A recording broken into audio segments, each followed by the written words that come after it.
Dahil hapon guys, ay naisipan kong magluto ng gulay. At ito nga, lulutuin natin ang dahon ng kalabasa na aming pinanguha sa bukid kahapon. At hindi naman ito nasira dahil nilagay ko muna ito sa aming refrigerator. Kaya fresh na fresh pa rin. Kaya ito, ihanda ko na ang sangkap na ating gagamitin. Ito lang muna ang sangkap na aking magagamit dahil ito lang ang available. Kaya pagtiyagaan mo na ito. At least may malalasa. Ito na ang dahon ng kalabasa. Ito na rin ang kinayod na nyug. Habang ako ay naghahanda ng lulutuin gulay, ay minarinate ko muna ang manok na aking lulutuin din na bigay ni mother. Kung may dahon ng kalabasa guys, may bunga rin ng kalabasa. Kaya pinagsabay ko na sila guys. At ito, ihanda na natin ang kaldero na ating gagamitin.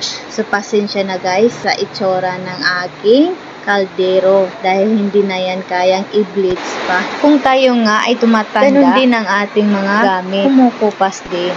At una guys, ay ilagay muna natin ang kalabasa. At ayan ang aking body-body. Oy, duga tayo so. Panana sa iyo, mami. Sisa sa palapa. Bibi, ano nanan? Ito nanan, bibi.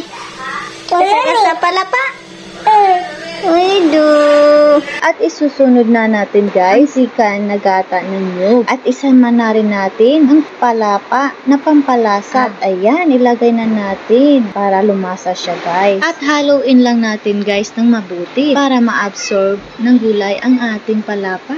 Para yummy. At ayan guys, isusunod na natin ang dahon ng kalabasa. Ayan, ilagay natin lahat. At hintayin natin guys ng ilang minuto. At ayan, ilagay na natin ang unang gata ng nyug. Dahil yan din ang isa sa nagpapalasa sa ating mga lulutuin. Ayan, so imikos-mikos na natin guys para lalong sumarap ang ating ginataan dahon ng kalabasa. So, ayan, itsura pa lang ay nakakatakam. So, ayan guys, dahil luto na ang ating ginataang gulay, ay isusunod na naman natin ang minarinate nating manok. So, magluluto tayo ngayon guys ng adobong manok recipe.